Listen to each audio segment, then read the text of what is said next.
कहते हैं कि घर के सामने अगर ये हंसता हुआ चेहरा हो जी तो घर में गुड ओमेन लेके आता है। पर्टिकुलरली ये लीफ जो है ये सबसे ज़्यादा आपके घुट्नों के दर्द में करती है। अगर इसको आप घर के अंदर लगाएं तो भी आपके ऑक्सीजन लेवल्स काफ़ी अच्छे रहते हैं। अगर आप कोई भी खीर बना रहे हैं या पायस बना रहे हैं तो उनके ऊपर ये डालने से उसका स्वाद डबल हो जाता है। अब इसकी आयुर्वेदिक मेडिसिन और एलोपैथिक मेडिसिन भी आने लगी हैं जो कैंसर पेशेंट्स को खास तौर पे दी जाती हैं, जिससे ये इम्यूनिटी बढ़ाती है। अब ये बोनसाइज बनाने का बड़ा शौक था, तो ये एक कोई 8 साल पुराना गोल्डन डोरंटा है जिसमें अभी देखिए आप फल भी आए हुए हैं। तो ये अभी डेवलप करते जा रहे हैं, इसकी रिपोर्टिंग बाकी है। इसके अलावा ये बटन लीव्स के फ्लावर हैं, ये भी करीब करीब 11 साल पुराना है। ये बहुत ही अच्छा शेप है सर। इसका शेप बहुत आया और इससे मैंने काफ़ी डेवलप किए हैं, वो एक एक करके दिखा जाऊंगा। जी। शमी जो है भगवान शिव के ऊपर चढ़ता है, तो ये एक शमी का पौधा है। अशोक है, ये हमारी कॉमन वॉल है पड़ोसी के साथ, तो हम दोनों मिलकर इसको एंजॉय करते हैं। एक अनदर बोनसाई ये यहाँ पर बन के आ रहा है और इसके बगल में आप पाएंगे कि ये मेरे कुछ वुड कार्विंग जो मेरा अगला शौक है। ये सब आप ने बनाया है सर? जी हमने बनाए हैं और इनको गार्डन टिकीज़ बोलते हैं। गार्डन टिकीज़? हाँ, ये गार्डन टिकी कहते हैं कि घर के सामने अगर ये हंसता हुआ चेहरा हो जी तो घर में गुड ओमेन लेके आता है, अच्छा सौभाग्य लेके आता है। ये कितने साल से प्रैक्टिस कर रहे हैं सर इसमें? ये मैं करीब 7-8 साल से बना रहा हूँ। 7-8 साल। ये वाला सबसे पुराना है, ये करीब करीब 6 साल पुराना है। ये नीम की पुरानी लकड़ी पे है। इसमें मैं दीमक लगने देता हूँ, अच्छा, काई लगने देता हूँ, फंगस लगने देता हूँ ताकि ये नेचुरल ग्रुप आए जी। और सबसे लेटेस्ट ये है जो ये भी पर 3 साल पुराना है। सर एक को बनाने में कितना समय लगता है? इनको बनाने में करीब करीब 2 दिन लगते हैं। 2 दिन लग जाते हैं। अलग है। ब्यूटीफुल, बहुत ही सुंदर लग रहे हैं। इसके अलावा ये वही हैंगिंग प्लांट्स है और कुछ फ्लावरिंग प्लांट्स हैं, जैसे ये वो मैंने आपको बताया था, तो ये अब डेवलप होके यहाँ आ रहा है। और ये इधर पे भी ये इस वाली नागफनी की बात कर रहा था मैं, स्नेक प्लांट का। मतलब इसका मेडिसिनल बेनिफिट भी है? इसका मेडिसिनल बेनिफिट है। ये ऑक्सीजन जनरेटिंग प्लांट है, इंडोर लगा सकते हैं। पर्टिकुलरली ये लीफ जो है ये सबसे ज़्यादा आपके घुट्नों के दर्द में करती है। अगर इसको आप घर के अंदर लगाएं तो भी आपके ऑक्सीजन लेवल्स काफ़ी अच्छे रहते हैं। नाइस। आइए।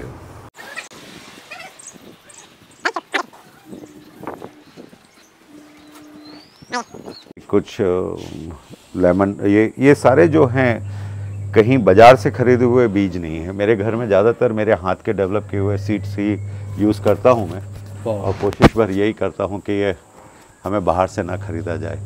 एक अंगूर की बेल आज से कोई 6 महीने पहले लगाई थी जो अब फ्लरिश कर रही है। कब आएंगे फूल उसका इंतज़ार हमें भी है, और कुछ इसमें मेहनत करना होगी, ये मुझे मालूम है। नाइस। वेरीगेटेड कॉटन, ये इस तरफ जो ख़त्म हो गए हैं, पिटूनिया के फ्लावर्स थे जी जो अब ख़त्म हो गए, बहुत ही खूबसूरत थे ये। इसके अलावा आपको यहाँ पे बेजिल मिल जाएगी जी। बेजिल मतलब अंग्रेजी धनिया बोलते हैं। इसकी बहुत ही खूबसूरत स्मेल होती है। इसको अगर आप हाथ में रख के करेंगे, अब आप वीडियो में कैसे इसकी स्मेल दिखाएंगे वो देख लीजिए। Nice nice. हाँ, काफ़ी अच्छी स्मेल आ रही है फ्रेंड्स। हाँ, तो ये भी आप उसमें डाल सकते हैं। ये एक प्लेटफॉर्म मैंने बनाया था जहाँ पे मैं बेसिकली सीड्स के काम करता हूँ जी। जब मौसम आता है तो ये यहाँ पे सीडिंग ट्रेस वगैरह रखी हुई हैं, और जो बाहर गुलाब लगे हुए हैं उनकी पत्तियों को सुखाकर अगर आप कोई भी खीर बना रहे हैं या पायस बना रहे हैं तो उनके ऊपर ये डालने से उसका स्वाद डबल हो जाता है। लोग केसर डालते हैं जी, हम लोग केसर की बजाय गुलाब की पत्तियों को सुखा के पैकेट करके रखते हैं जी, और इसी को यूज़ करते हैं। इसके अलावा अब आपको हम नीचे ले चलते हैं जहाँ पे मैंने फुल फ्लैश किचन गार्डन बनाया हुआ है। ज़रा संभाल के आइएगा यहाँ सीढ़ियों पे। पपीते तो सर बिल्कुल पक चुके हैं पेड़ पर।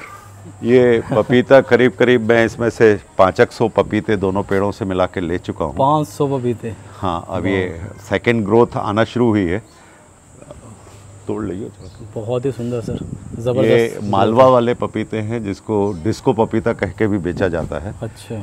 और दोनों प्लांट साथ में हैं, लेकिन कई बार क्या होता है कि आपको लगता है कि दोनों का स्वाद एक होगा।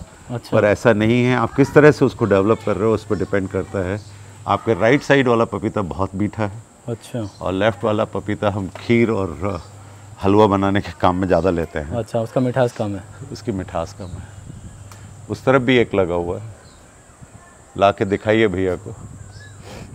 इसके अलावा मैंने यहाँ पे 2 प्लांट्स लगाए हुए हैं, एक मौसमी है और एक संतरा है जी। भोपाल के क्लाइमेट में कहते हैं कि ये चलेगा। और बीच में आप देखेंगे ये बैगन के पौधे हैं, इसमें 3 तरह के बैगन के पौधे हैं। ये जो बड़े हो गए हैं ये हरे बैगन है। अच्छा। इसमें कोई फल लगा है क्या पूरन?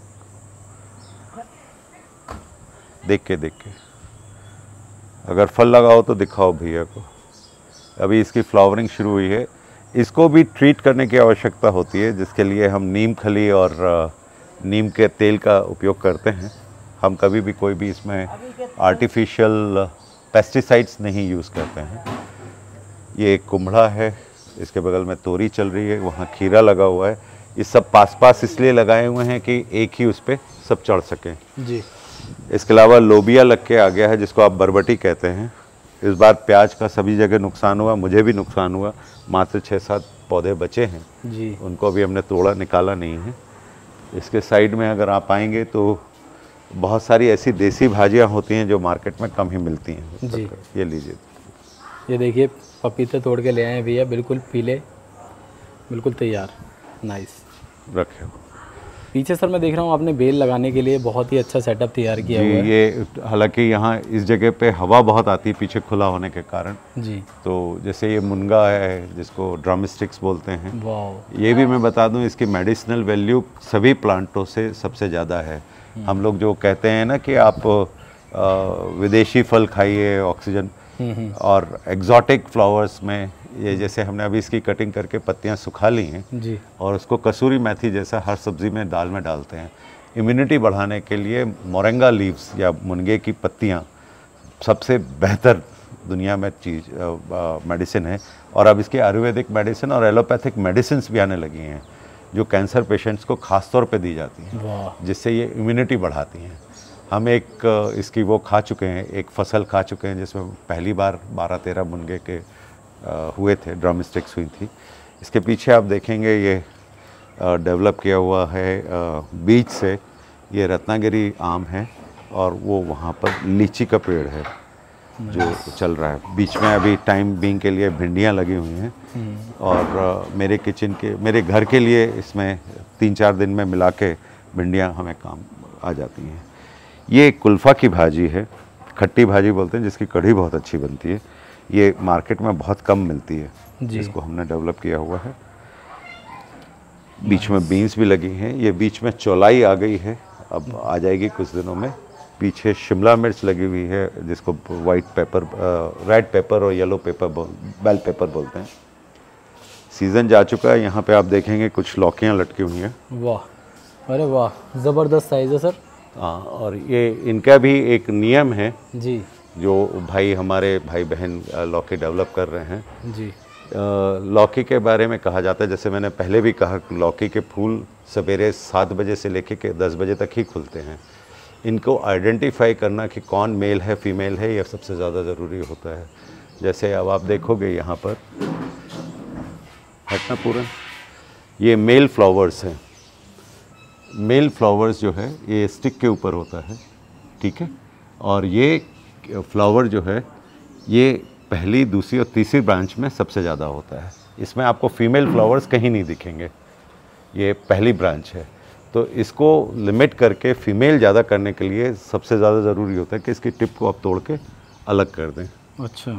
तो इसके बाद इसके वहाँ से आपको अगली ब्रांच निकलना शुरू हो जाएगी और इस तरह से नीचे से वो फैलेगी जी।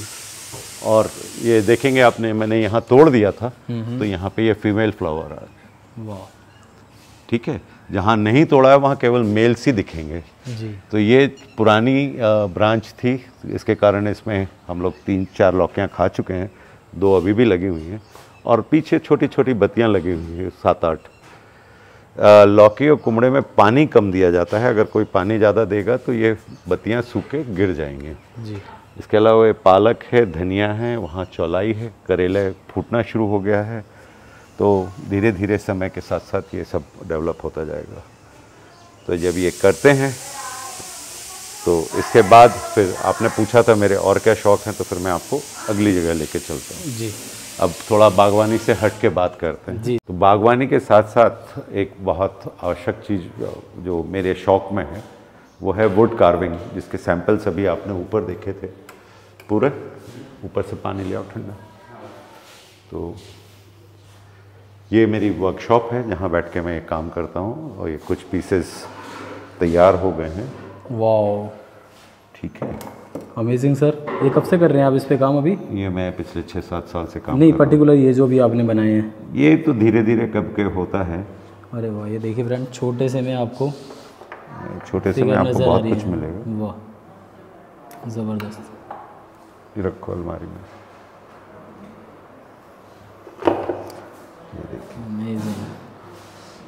ये तो इन कार्विंग है, तो इसमें डिफरेंट इक्विपमेंट हैं जी। ये कार्विंग टूल्स हैं यहाँ पर, ठीक है।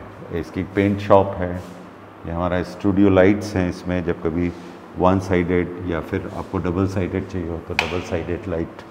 पूरा ये मेरी वर्क बेंच है जी। और इसकी कहानी जो शुरू होती है वो होती है लकड़ी लाने से। तो जब मैं दिल्ली में था तब तो मुझे वहाँ बगीचे की जंगल की लकड़ी मिल जाती थी। अब ये यहाँ बुधनी से दूधी करके लकड़ी मंगाते हैं, जिसको अगर आप धूप में सुखाओगे तो वो फट जाएगी। अच्छा। किसी भी लकड़ी का ये होता है कि अगर मॉइस्चर तेज़ी से निकले तो वो इस तरह के क्रैक्स आने लगते हैं। ये आपको दिख रहे होंगे ये क्रैक्स, ओके, है ना। इसको अगर डार्क प्लेस में ऐसे छिलका निकाल के सुखाया जाए तो ये इंटैक्ट रहती है ऐसे। ओके, ठीक है। और आपको इंटैक्ट ही चाहिए? हमें इंटैक्ट चाहिए क्योंकि फटी लकड़ी निकल जाएगी। अब ये बॉटल ब्रश देखिए ना कितनी बुरी तरीके से फटी है। ये नेचुरल तरीके से। अब मैं इसके पीसेस निकाल के अलग से यूज़ करूँगा। तो ये वुड चैम्बर है। जब लकड़ी साफ़ हो जाती है, उठाओ जी, तो ये इस तरह से बड़ी लकड़ी और उसके आपके कार्विंग के हिसाब से आप पीसेस बनाते हो इनके। ओके, ऐसे कटिंग करके हाँ। इसके बाद फिर इस पर काम करना शुरू करते हैं। जी, रखो। तो इसके बाद वो पीसेस भी आके यहाँ पर ड्राई किए जाते हैं इस तरह से, ठीक है। और इनको फिर अलग अलग डिज़ाइन के हिसाब से इनमें मार्किंग की जाती है और ये अलग अलग बनते हैं, अलग अलग शेप में आपको मिलेंगे। कुछ नुकसान भी हो जाता है कई बार, आपका नहीं ठीक से खड़े हो रहे हैं या कुछ है। और ये कटिंग मशीन है जिसमें इसके बेसिक कटिंग कर लेते हैं। इसके अलावा जैसे मैंने आपका जब सवेरे आपके आने का था, उस वक्त मैं ये लीव्स बनाने की कोशिश कर रहा था। वाह, बनना शुरू ही है ये। ब्यूटीफुल। हाँ, तो जब ये सब काम कंप्लीट हो जाता है तो इसके बाद इसमें ऑयल ट्रीटमेंट होता है। इसमें हो चुका है, इसमें नहीं हुआ है। ओके, ये भी आपको करके दिखाता हूँ। घिस चुकी है ना। ये जो है भाई साहब, इन भाई साहब को रबिंग पॉलिशिंग हो चुकी है, बेसिक शेप आ गया है। इनको हम ऑयल बाथ करते हैं। तो ये इस तरह से इनके कलर में चेंज आना शुरू हो जाता है जी, कलर। अब आप दोनों वेरिएशन देख सकते हैं। लाइट में लाइए तो आपको ज़्यादा अच्छे से दिखेगा ये। इसके बाद इसमें कई बार आप वो करते हैं, स्टेनिंग करते हैं। तो ये डिफरेंट स्टेन्स हैं जी, जिनको आप करते हैं। फॉर एग्ज़ाम्पल ये टीक स्टेन है। तो अगर चूँकि आप वीडियो बना रहे हैं तो ये एक टिपिकल स्मेल के साथ आता है। तो आपको तीनों स्टेज दिखा देता हूँ। ये रफ़ है और ये इसके ऊपर ये टीक स्टेन आ गया, ठीक है।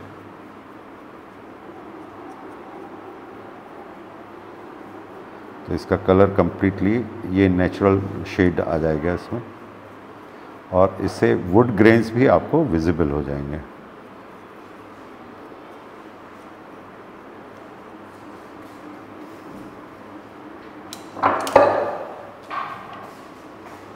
एक स्मेल आ रही होगी आपको स्टेन की। तो ये इस तरह से अब आप देखिए दोनों में 3 स्टेजेस हैं। ये ऑयल बाथ वाली है, ये कोई बात नहीं है और ये स्टेनर है। स्टेन के बाद इसको स्टेन जब कंप्लीट हो जाता है तो इसको हम रब करके हटा देते हैं।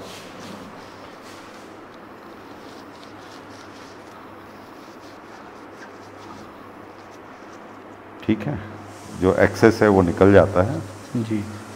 और इसके बाद इसकी फिर से ट्रीटमेंट करने के बाद,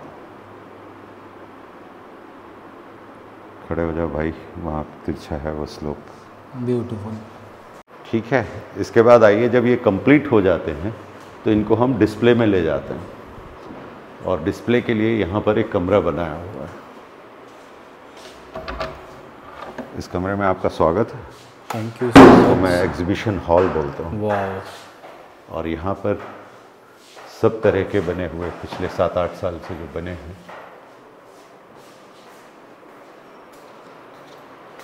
ये रंग नहीं हुए हैं। तो फ्रेंड, आशा करता हूँ आज की वीडियो आपको बहुत पसंद आई होगी। सर ने अपना पूरा का पूरा गार्डन टूर हमें करा दिया है, काफ़ी सारे मेडिसिनल प्लांट के बारे में जानने का मौका मिला, और साथ ही साथ सर की जो हॉबी है उसके बारे में भी जानने का मौका मिला। मैंने फ़र्स्ट टाइम ऐसी किसी हॉबी को अपने सामने किसी आर्टिस्ट को इस तरह का काम करते हुए देखा। पर्सनली उनके साथ मैंने काफ़ी टाइम स्पेंड किया, चीज़ों को करते हुए देखा, मुझे बहुत पसंद आई। उनकी पर्सनल कलेक्शन मैंने देखी, बहुत ही ज़बरदस्त थी। आपको कैसी लगी प्लीज़ कमेंट करके ज़रूर बताएं। अगर आप भी करते हैं गार्डनिंग और बुलाना चाहते हैं मुझे अपने गार्डन तक, तो दी गई मेल आईडी पे कांटेक्ट करके मुझे इनवाइट कर सकते हैं। ऑल ओवर इंडिया ट्रैवल कर रहा हूँ, अलग अलग जगह पे जा रहा हूँ, सभी के गार्डन्स दिखा रहा हूँ। अलग अलग सीरीज़ चैनल पर आ रही है, ऑलरेडी काफ़ी सीरीज़ चैनल पे आ चुकी हैं, चल रही है भोपाल सीरीज़। आशा करता हूँ सारी वीडियोस आपको बहुत पसंद आएगी। अभी काफ़ी सारे गार्डन्स में जाना बाकी हैं, तो चैनल को ऐसी वीडियोस के लिए सब्सक्राइब करें, बेल आइकन पर क्लिक करें, और इंस्टाग्राम पे फॉलो नहीं किया तो लिंक आपको मिलेगा डिस्क्रिप्शन में, जाके फॉलो करें। जल्दी हम 5 लाख की फैमिली कंप्लीट करने वाले हैं इंस्टाग्राम अकाउंट पे। तो मिलूंगा ऐसी किसी और वीडियो में, तब तक के लिए बाय बाय।